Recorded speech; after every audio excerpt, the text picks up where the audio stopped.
Chapter 1. A Band on a Guitar. Before I was born, my mom played music with 4 friends. There's a photograph of the M in our living room. Evie, Grace, Angela, Kate, and my mom. They were the Sweet Pepper Band, and they played South American music. Mom played guitar. Mom had long dark hair. In the photograph, she's wearing a big hat, a red shire and yellow trousers. She looks South American, but she's not. She's English. She's smiling in the photograph. She looks beautiful. She's beautiful now, too. But these days, her hair is short, and the dark brown color comes from a bottle. Mom doesn't play her guitar very often anymore. It sits in the corner of the living room waiting for Evie, Grace, Angela, or Kate to visit. When I was a little girl, I liked to put my small hand on the front of Mom's guitar while she played If. My hand M-oved a little because of the music. Mom said that was called vibration. She was happy that I could feel the vibration of her music when I put my hand on her guitar. And she wasn't angry when one day I had blue paint on my hand and I put it on the guitar. Mom liked me to feel the vibration of her music, you see. That's because I can't hear her music. My ears don't work. I'm deaf. I was born like that. Sometimes I think that's why Mom doesn't play music very often, because she knows I can't hear it. And now that I'm 18 years old, my hands are too by G to put them on the front of the guitar.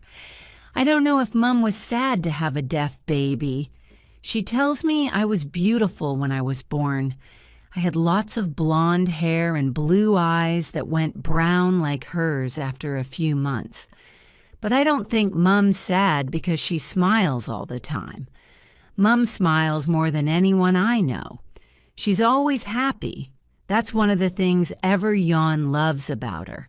The children at Busy Kids Day Nursery, where we both work, all love Mom. Busy Kids is Mom's business. She started it 5 years ago. Mom's really good with children. I remember when I was quite young, 5 or 6 years old, I was sad about something. I don't remember what I was sad about, but I do remember what Mom said. We sat in a chair together with her face close to mine, and she put her arms around me. We stayed like that for a while, and then she sat back so she could talk to me. Mom and I use our handies and fingers to talk to each other. It's called signing. Anyway, Mom said that we can choose how to be in life, happy or sad. She said, "Life's short, so choose to be happy." I try never to forge her those words. I try to be like my mom because I think she's a wonderful person. I don't know much about my father because he left after I was born. All I know is that he played music too, and that he's French. He lives in Paris now. Mom and my father met when he was working in Norwich for a year. They fell in love and soon got married. Dad moved into the house where Mom and I live now. Norwich is a beautiful place, but it isn't as big and exciting as Paris. I think my father got bored. Or perhaps he was sad when I was born deaf, because that's when he went away to live with his family in Paris. He never came back. Some of my friends don't talk to their parents very much. My friend Suzanne sometimes tells her mother she's with me when she's really with her boyfriend. She does this because her mom worries about her all the time. She worries about where she is and who she's with. Mom and I are very close, and I couldn't tell her something that wasn't true. Anyway, she doesn't worry the way Suzanne's mom does, so I usually tell her everything. But I didn't tell her when I fell in love for the first time. I don't know why. Perhaps it was because it felt so strange, because I felt so strange. It was almost like being on a boat on an angry sea. Sometimes I was afraid of how I felt. And there was another problem. I didn't know the name of the man I was in love with. Chapter 2. Shopping. Just for a moment, try to think what it's like to live in my world. Stop what you're doing and put your hands over your ears. Are there no sounds at all? Or are the noises of the St. Rite just quieter than usual? I know Mum loves listening to the sounds of birds singing in the countryside when we geo-walking. In my world, there are no birds singing. There are no noisy men working on the E-roads. No people leaving bars late at night shouting at each other. No babies crying. But the man I love doesn't live in my world. He lives in the hearing world. The first time I saw him, he was standing in front of the shop across the road from our H house. He was putting apples and oranges onto the table outside the shop, and his black H Air had blue lights in it from the sun. I watched him from my bedroom window, and I smiled at how carefully he was putting tea fruit onto the table. He was like an artist, not a shop assistant. Then, as I watched, a big motorbike went up the street. The young man looked up and smiled as he watched it go past. I saw the motorbike go past, but he heard it first, then saw it. After the motorbike was gone, he went back to his fruit. But then a small girl fell off her bicycle close to the shop, and he ran to help her. He knew she wanted help because he-a'd her. In only 1 minute, I already knew 4 things about him. He had beautiful black hair. He liked motorbikes. He was kind to apples, oranges, and little girls. And of course, he could hear. Until I first saw him, I didn't think very often about being deaf. It's all I've ever known, and I can't do anything to change it. And all my boyfriends have been deaf. But after I saw the young man, I wanted to be like most other people. I didn't want to be different. I soon found out that he only worked at the shop on Saturdays. After that, I went in there to buy something each Saturday. Every week, I wanted to talk to him, but every week I just smiled and paid for my things that I didn't really want. Mum often looked at me strangely when I came back from the shop. "We didn't need any apples, Samantha," she said once. "I bought some yesterday." And another time, "We've already got biscuits in the cupboard." On Saturdays, I always wanted to go to the shop, but I always felt afraid too. I never felt very comfortable as I walked across the road. I played with the money in my pocket like a child going to buy sweets, and then some money mis. When I got to the shop, I waited for a moment outside, reading the postcards in the window. People who want to sell things write about them on a postcard, and the young Emin puts them in the window. Car 5 years old, cat needs good home, large fridge, nearly new. One Saturday, I read all of the postcards twice before I went into the shop. Then when I was inside, I didn't know what to buy. Mum and I always go to the supermarket on Fridays, and I really didn't want anything. The young man was busy selling bread and cakes to a woman with 2 children. This gave me time to think, and in the end, I decided to buy a newspaper. The shop was often very busy on Saturdays.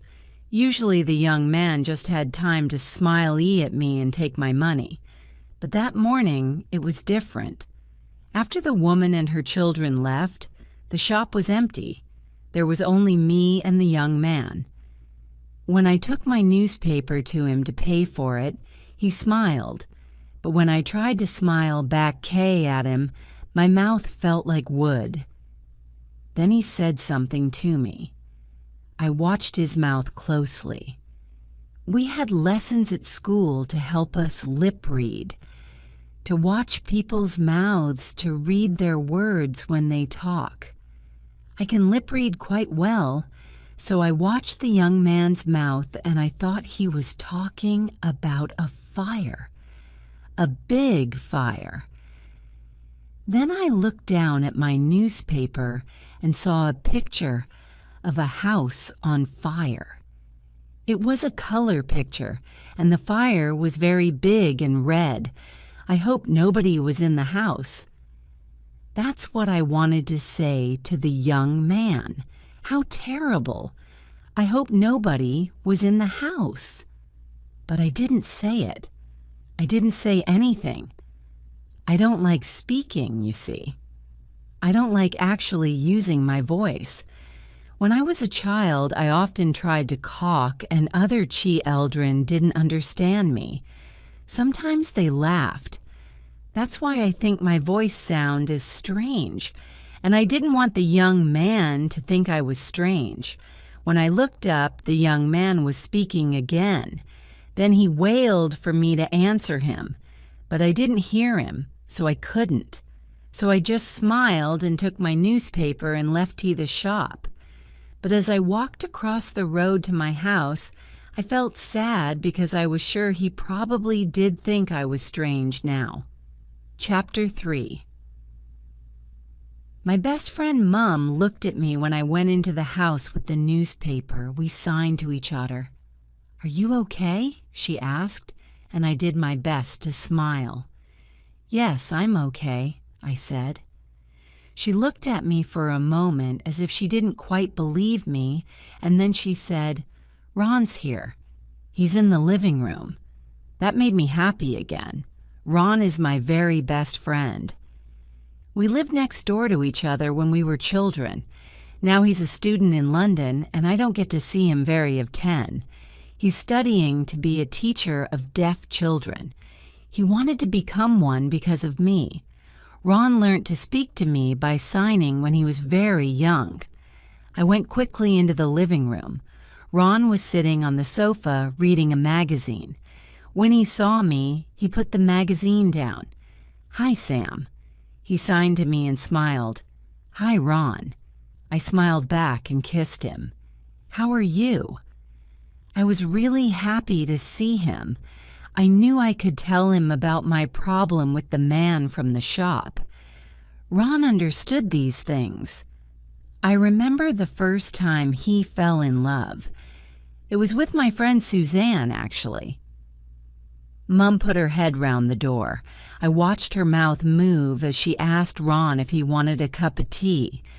She likes Ron as much as I do. When we were children, she often took both of us to the sea for the day. Once I asked Ron what the sound of the sea was like. He said, "The sea's loud when it gets to the beach, but it can be soft and quiet too." Usually, I don't feel sad about being deaf, but I love the sea, and I would like to hear what it sounds like very much. I quickly told Ron about the man from the shop before Mum came back with the tea. "Actually, I think I know him," Ron said after a few moments. "My brother's friend has a Saturday job at that shop. He's a student at the university. He lives in Pete's house." Pete is Ron's brother. I couldn't believe it. My man lived in Pete's house. "What's his name?" I asked. "Jim," Ron told me. "Actually, Pete's having a party at his house tonight. Come with me. Jim will probably be there. Parties are difficult for me because I can't talk to people. It's different when I'm with my other deaf friends because we sign to each other and we laugh a lot. Going to a party with them is different to going to any other sort of party. We all speak the same language. When I'm at a party with them, I'm in the center of things. At parties with hearing people, I'm on the outside. Or I feel as if I am." Ron knew what I was thinking. "Come to the party," he signed. "Please. I'd like you to comb me." "Okay," I said at last, just as Mum came in with the tea. Chapter 4. The party later, I was looking at all my clothes when Mum came into my bedroom. I had a green dress in one hand and a short black skirt in the other hand. I wasn't happy with the dress or the skirt.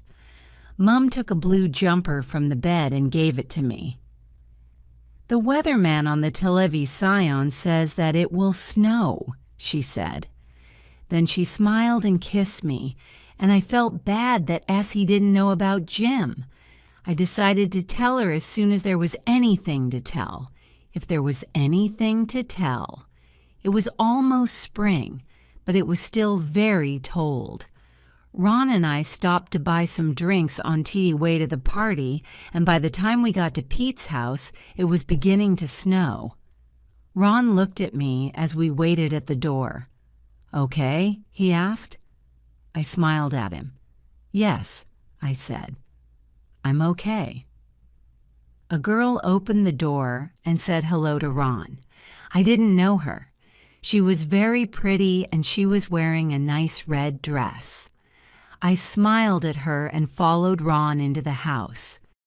Inside, we went into the kitchen. It was full of people. All the girls were wearing short Dr. S's or skirts.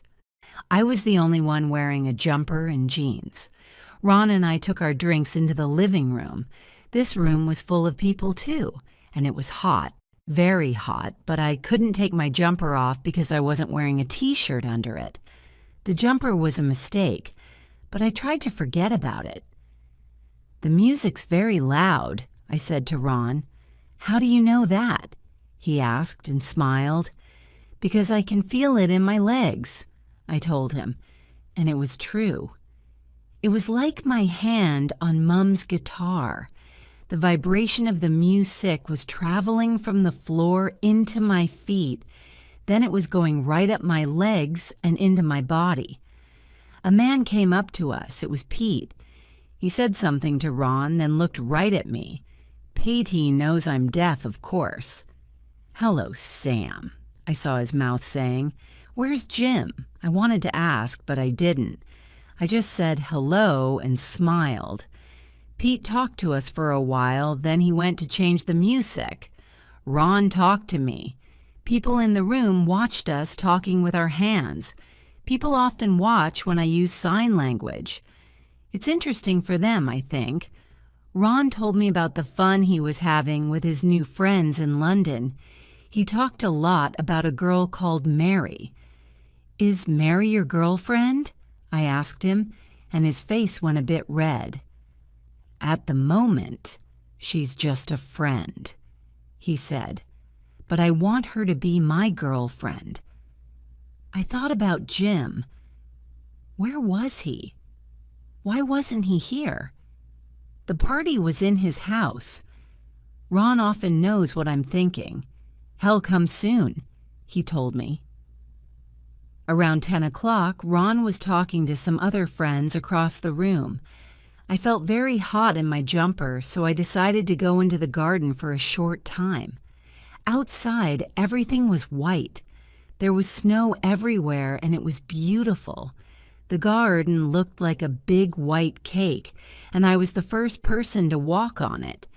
Or I thought I was the first person to walk on it. But after a few moments, I saw that I wasn't. I could see empty places in the snow made by shoes, footprints, but I couldn't see anyone. But I knew someone was there because just then something very cold hit the side of my face. Snow. Chapter 5. Snow Fun. More snowballs flew past my face. Then I saw someone come out from behind a white TRE. It was the man from the shop. It was Jim. I laughed and quickly made a snowball. Then I sent it through the air. But Jim moved so quickly to one side, the snowball hit a tree behind him. So I started to make another snowball, but before it was ready, Jim threw a new one at me. I laughed again. Then I ran behind a wall and made lots of snowballs. Was that true? Why didn't he tell me? And he played music in a band. Was that true as well? I thought I knew Jim, but now I didn't know what to believe or to think. I only knew that I was afraid. Very afraid. I knew why Jim never spoke to me about his music. Because I'm deaf. Just then, I felt my phone ring.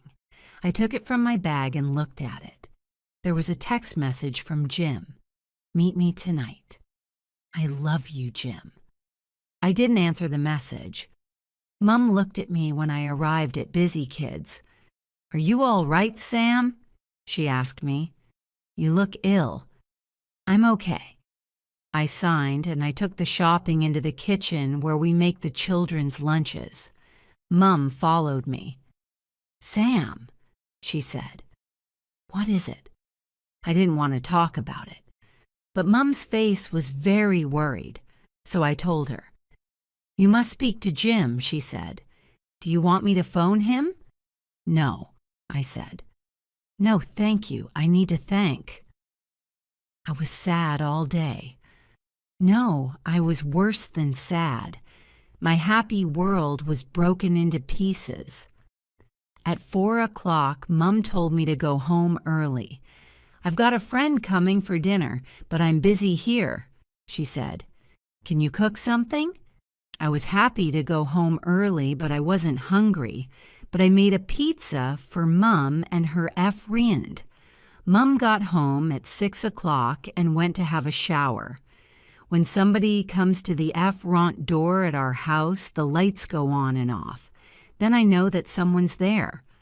The lights in the kitchen went on and off while I was making a salad, and Mum was in the showware. I went to the front door to see who it was.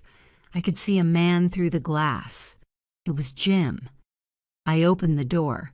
He was smiling, but I couldn't smile back.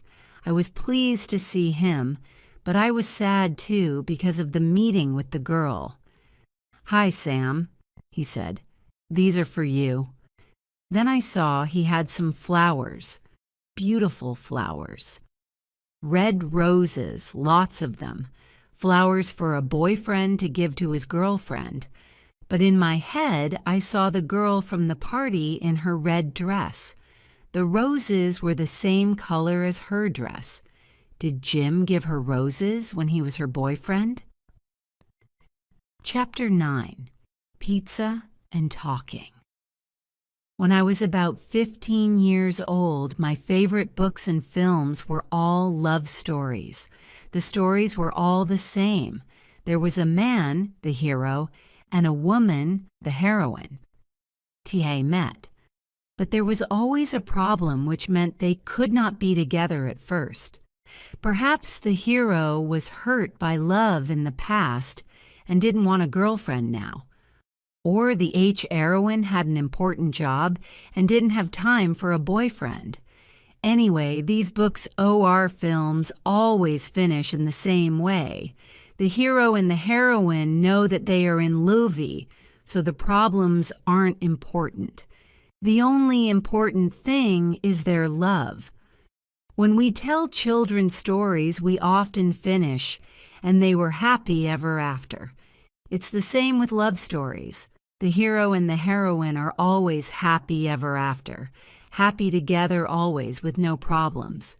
But real life is different to stories, and I'm not a heroine. Anyway, I read hundreds of those books when I was 15, and there was never a story about a deaf girl with a boyfriend who played music. I moved away from Jim as Mum came down the stairs. Her hair was wet, but she was smiling at Jim. I soon saw that he was the friend coming to dinner. I don't want you to be sad, she signed to me, while Jim put the roses in some water. So I phoned Jim and asked him to dinner. After we've eaten, you can tell him why you're sad. And until then, I can find out more about him. She was smiling like the children in the Busy Kids nursery smile sometimes. When they've done something a little bad, I don't usually feel angry with the children, and I couldn't feel angry with Mum. While we are the pizza, Jim and Mum talked. Mum laughed a lot. I knew she liked Jim. Of course she liked Jim. Sometimes Mom signed to me to tell me what she and Jim were talking about. His studies at university, his family, her days as a musician with the Sweet Pepper Band. Jim's father plays guitar, she told me. He was choir famous when he was a young man. Isn't that interesting? Mom was like a young girl. She was having fun talking to Jim, but I sat quietly watching them. I didn't eat very much. I wasn't hungry. I think Mom was asking Jim more questions about his family, but I just felt sad that I didn't already know about his father being a famous musician. After 2 months of being Jim's girlfriend, I didn't know his father was a famous musician.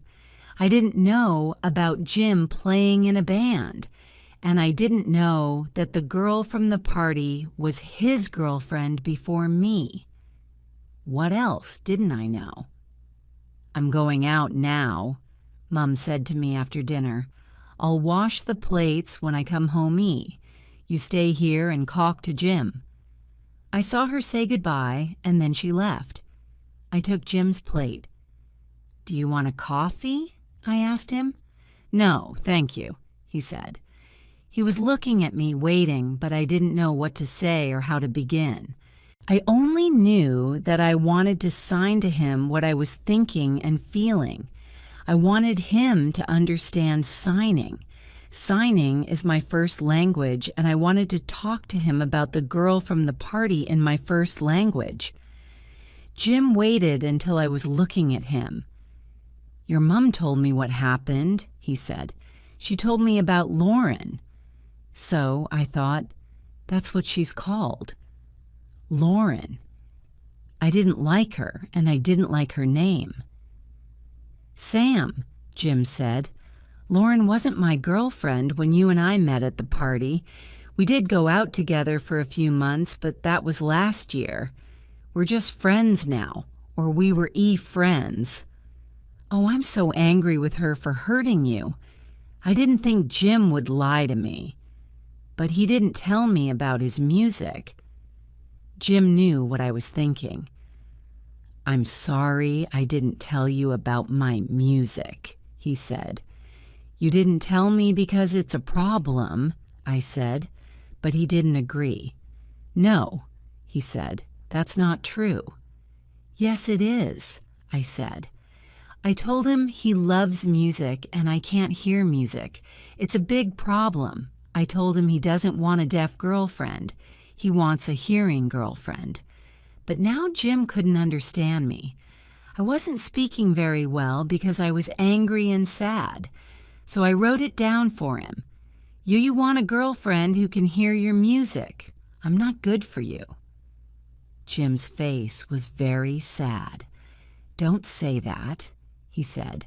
"It isn't true. I know what I want, and that's you.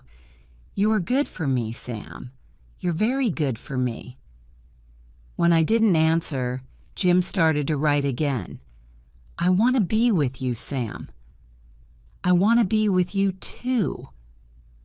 That's what I wanted to write, but I didn't, because I couldn't forget Lauren's words. Maybe Jim did want me. Maybe Lauren just wanted to hurt me. But her words were true. I could never know Jim, the man who played music. So could I ever really know Jim? Chapter 10. Jim's Band. Jim went home after that. I told him to go because I needed to think. Before he went, he wrote something down and Dee gave it to me. I read it after he left.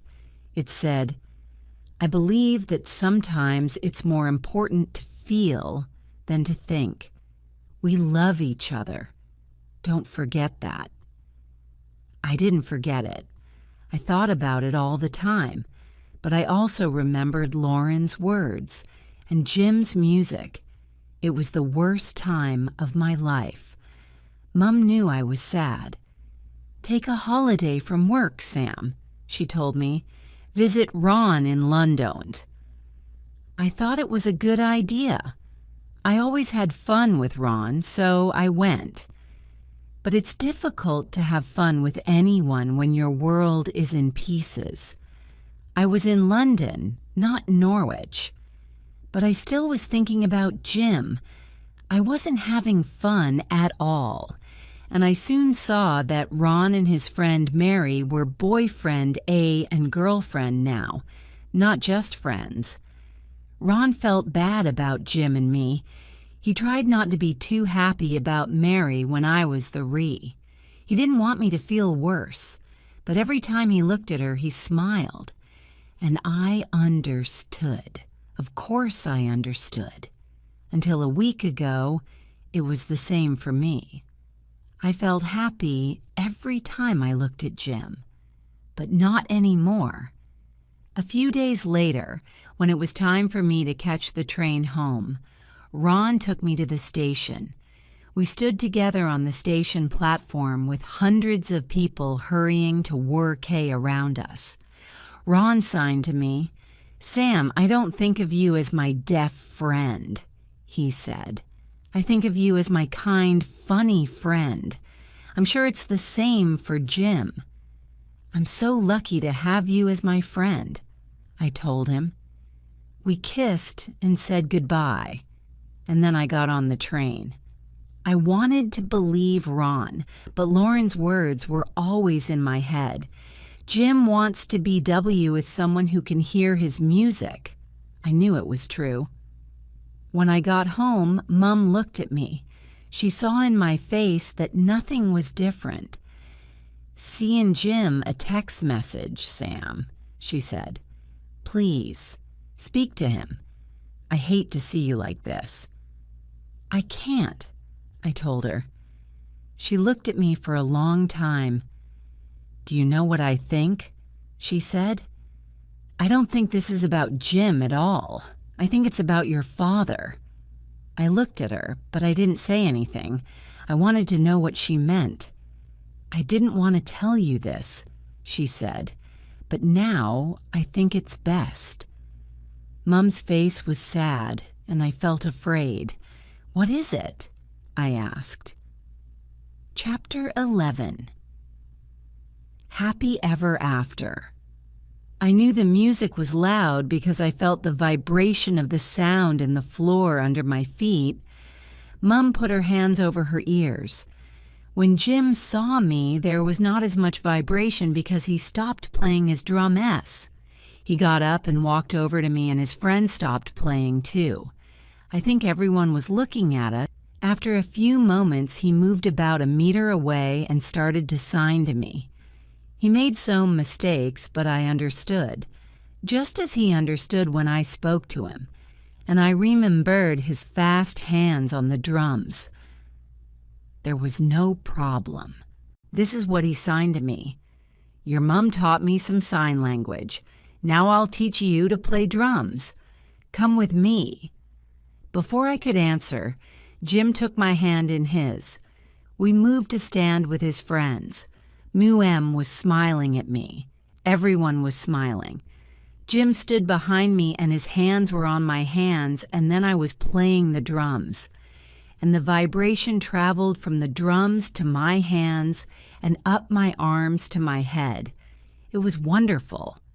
As wonderful as my small hand on the front of Mum's guitar.